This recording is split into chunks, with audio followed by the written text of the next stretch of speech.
You're sitting at this big fake wood conference table in a title office that smells like coffee and dry paper. You've been signing your name for 30 minutes straight. The escrow agent flips one more page around and says, "Okay, this is your note. Your principal and interest payment will be about $2,100 a month. Go ahead and sign right there." In your head, you're doing the math. Alright, $2,100. That's only a couple hundred more than we pay in rent now.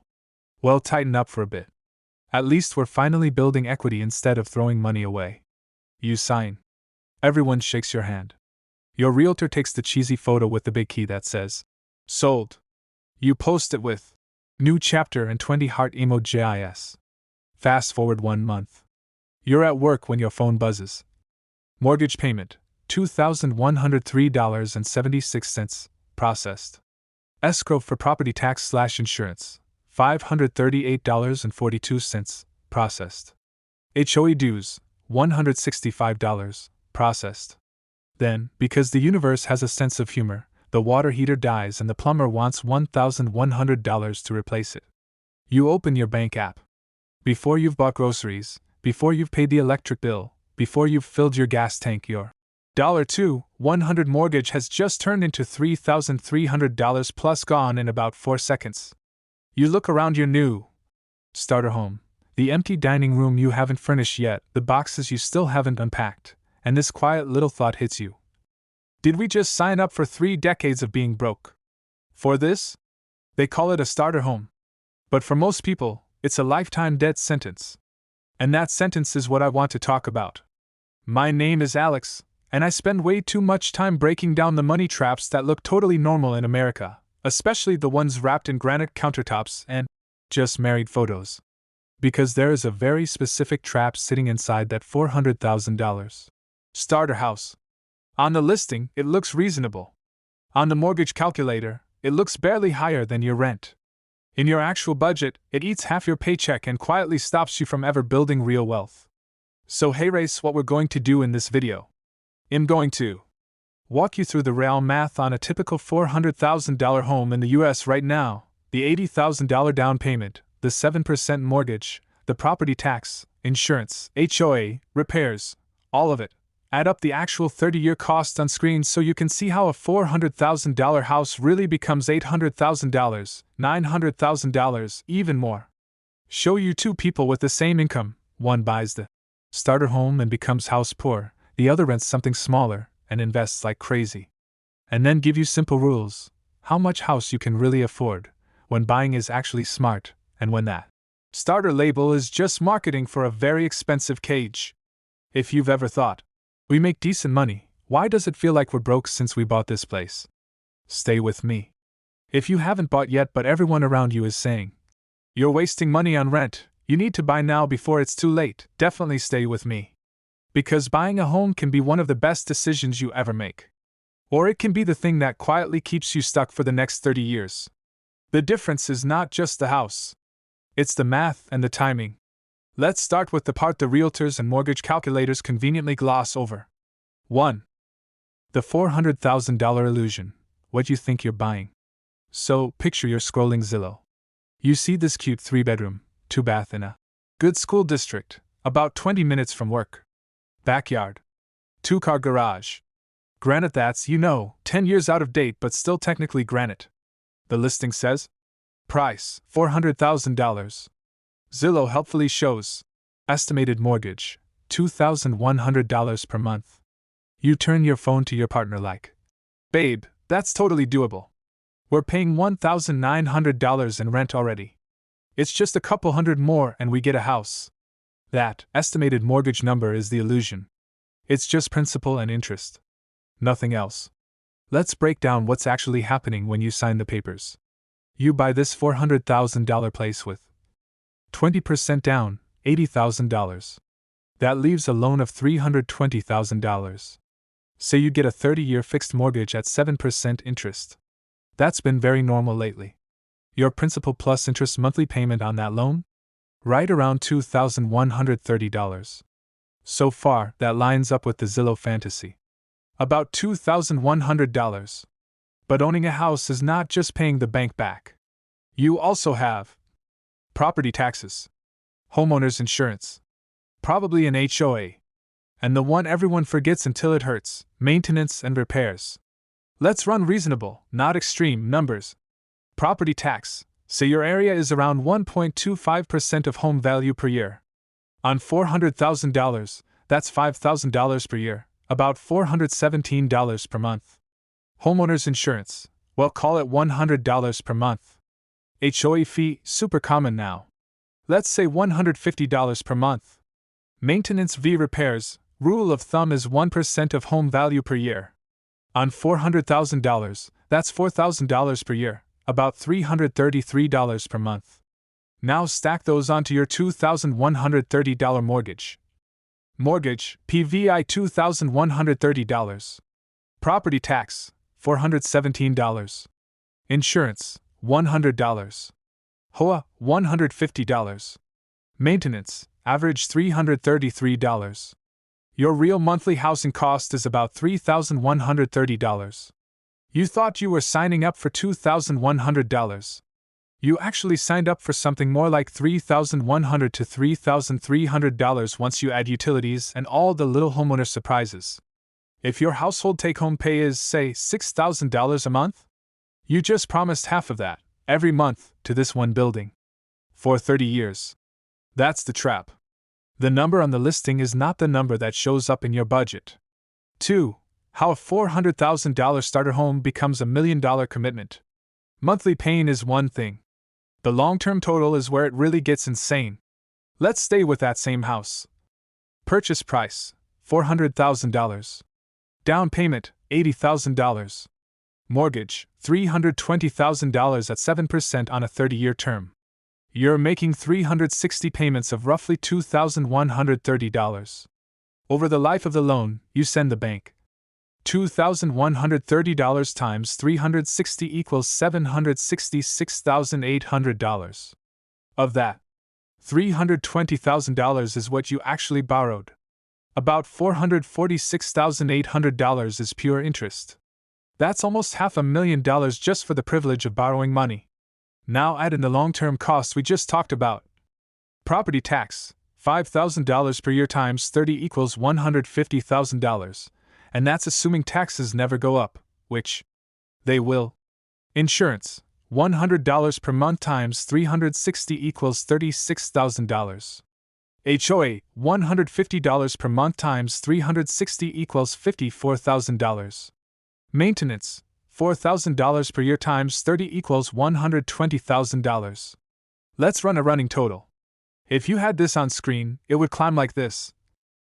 Mortgage payments, $766,800.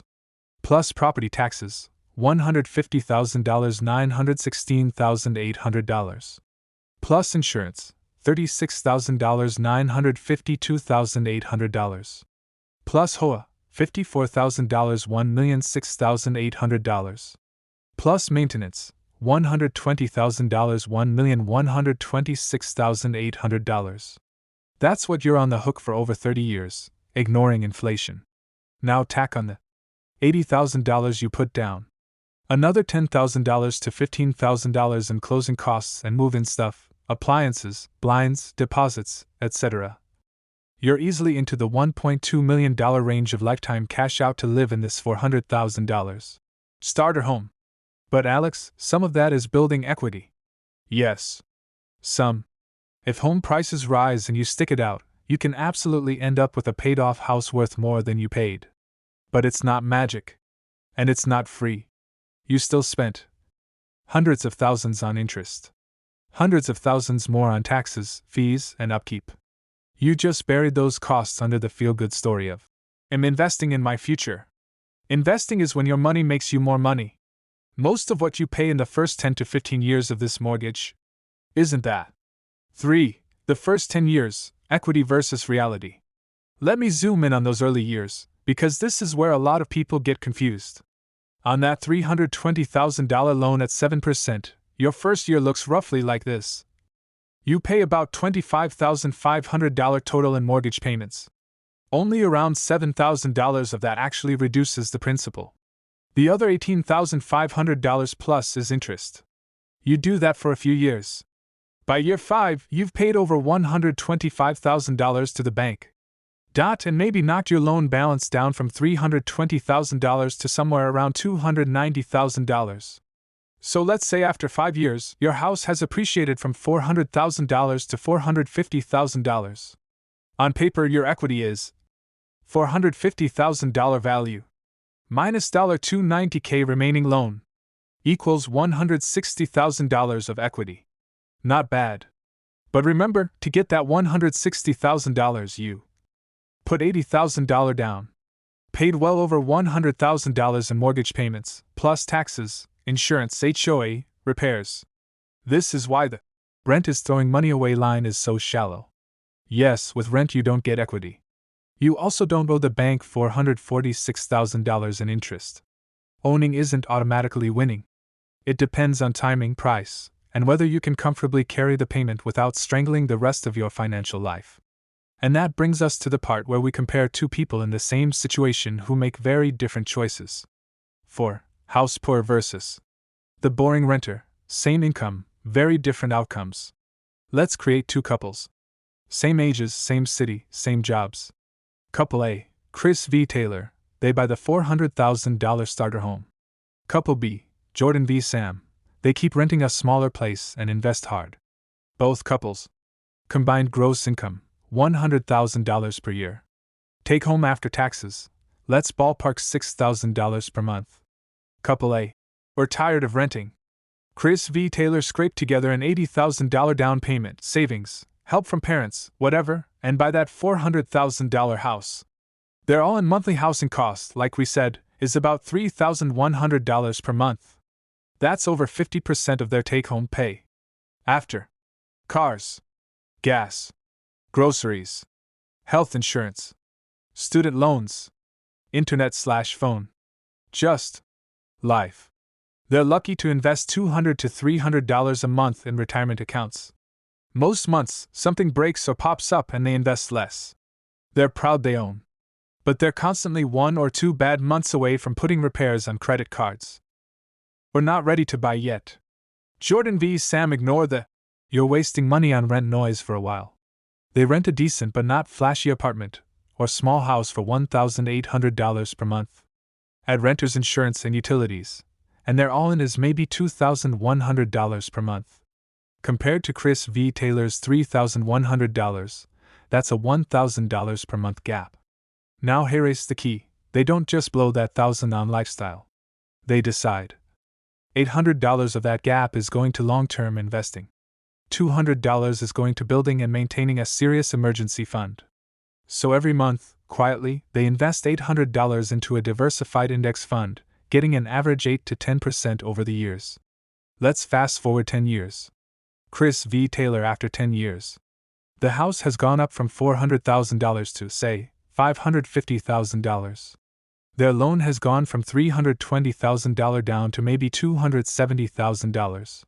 That's about $280,000 in home equity on paper. Impressive.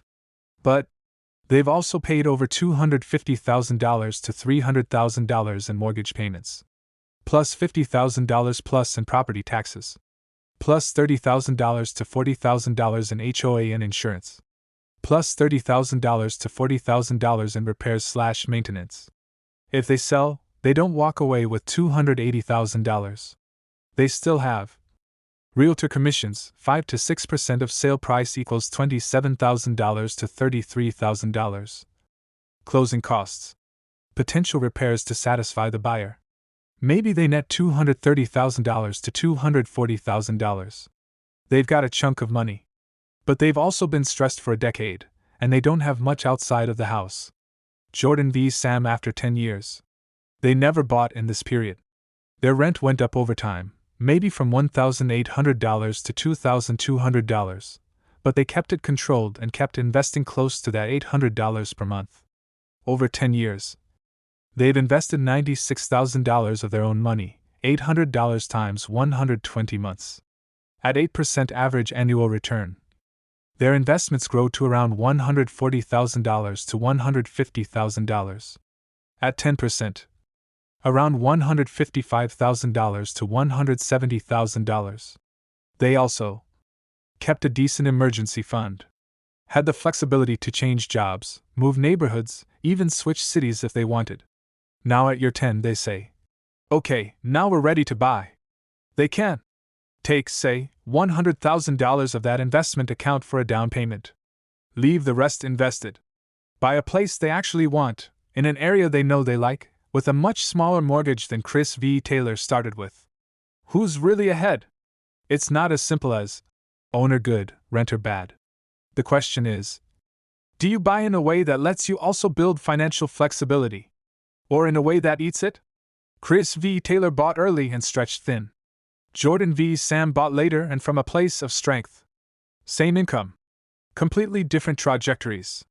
5. The psychological pressure shoving you into the trap.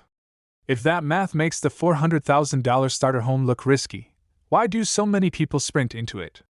Because the math is fighting a monster made of emotions, culture, and other people's opinions. You've heard these lines. Rent is just throwing money away. You're just paying your landlord's mortgage.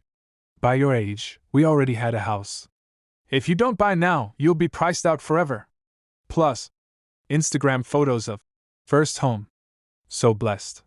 YouTube thumbnails screaming, how I bought a house at 24. Parents who bought in 1994 when a house was 3x their income and now assume it's the same game. That pressure does something to your brain. Instead of asking, is this a smart financial move for me, right now? You ask, what does buying or not buying say about me as an adult? Owning becomes an identity thing. Real adults own homes. If I keep renting, I'm failing. This proves to my family I'm okay. That's how you end up looking at a $3,200 monthly housing cost and saying, well, figure it out, because the emotional payoff of we finally own feels worth any number. Erase the uncomfortable truth. You can absolutely be a responsible, successful adult and rent. You can absolutely own a home and be a financial disaster. Owning a house is not a personality trait. It's a very specific debt plus asset combination that either supports your life or suffocates it. If people get mad at you for renting while you build savings and invest, ask yourself, are they actually wealthier and freer than me, or just louder? 6. When a starter home actually makes sense. Okay, so let's flip this. I'm not anti-home. I'm anti-blind home. There are times when buying that $400K-ish place is a smart move. Erase a simple checklist to keep you out of the trap. Rule 1. The price fits your income. A good rule of thumb. Max home price is almost equal to 2.53 times your household gross income. So if you and your partner together earn $120,000 per year, safe max is around $300,000 to $360,000. $150,000 per year, safe max is around $375,000 to $450,000.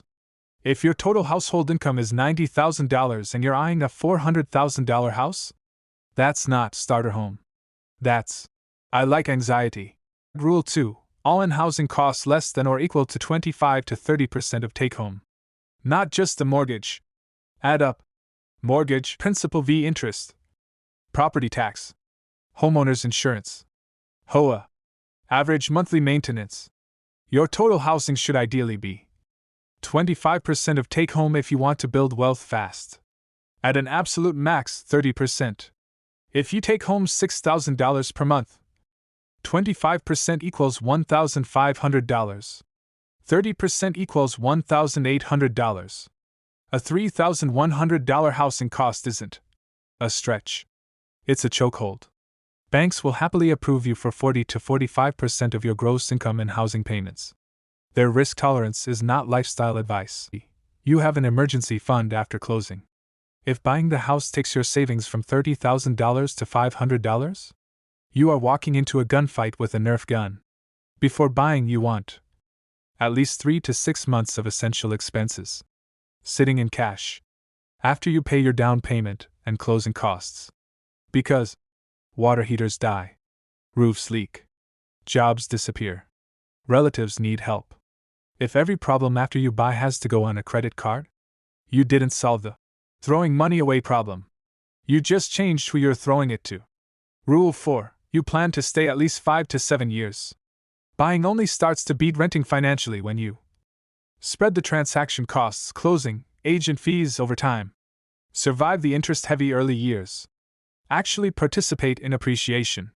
If you're not confident you'll want to stay in that city or that job for more than a few years, renting and stacking cash is often the smarter move. Rule 5. You'd buy this house even if nobody saw it. This is the identity check. Ask yourself, if there was no Instagram, no parents to impress, no friends to compare with, would I still want this exact house, at this exact price, with this exact payment? If the answer is, yes, I love this area, the payment is comfortable, and I've run the numbers, then cool, that's an intentional decision. If the answer is more like, I'm tired of feeling behind, everyone else my age is buying, I just want to say I own a home. You're not buying shelter. You're buying a feeling. And feelings on 30-year loans get very expensive. 7. What if you're already in the $400,000 starter home trap? If you're watching this from the other side, already in the house, already feeling the squeeze, this is not me telling you. You blew it, game over. You made the best call you could at the time. Now you get to decide what to do next. You basically have 3 levers. Lever 1. Reduce the strain.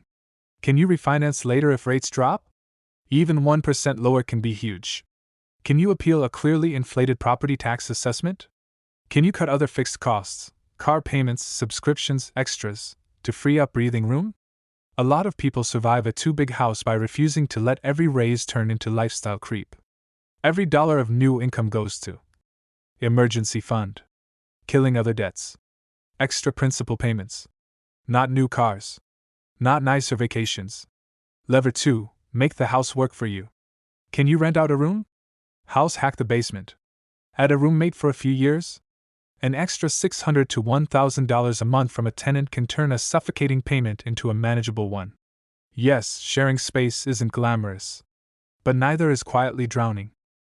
Be willing to pivot. This is the hardest one emotionally. Ask yourself, if I didn't already own this house, knowing what I know now, would I buy it again at this payment? If the honest answer is, no way, then at least consider selling, downsizing, moving to a slightly less impressive area where your money actually buys you peace instead of daily stress. There is no shame in saying, we overshot. Let's course correct. Selling a too expensive starter home and buying or renting something more reasonable can give you back your savings rate, your ability to travel, your chance to invest for retirement, your actual life. The house was supposed to support your life, not replace it. 8. The real flex isn't owning a house, it's owning your time. Let me leave you with this, because this is the real heart of it. The culture says, the flex is a big house. The flex is the kitchen remodel. The flex is the backyard with string lights and a fire pit. But you know what actually feels like winning? Not panicking when the AC dies. Being able to change jobs without worrying if a 1-month gap will wreck you. Taking a vacation without it living on your credit card for the next year. Looking at your investments and knowing future you is going to be okay. If a $400,000 starter home supports that, great. Buy it, enjoy it, build a life there. If a $400,000 starter home kills that, it's not a starter. It's a shackle. You are not a failure if you rent longer. You are not behind if you choose to build cash and investments before you buy. You're just playing a different game than the one Instagram is selling. The American dream was never supposed to be work until you're exhausted, then give half your income to a house you're too tired to enjoy. Make it. Live in a way that your housing cost lets you build savings, invest, and actually have choices. Sometimes that'll mean buying. Sometimes that'll mean renting. The win isn't homeowner in your bio. The win is waking up in whatever place you live, looking around, and realizing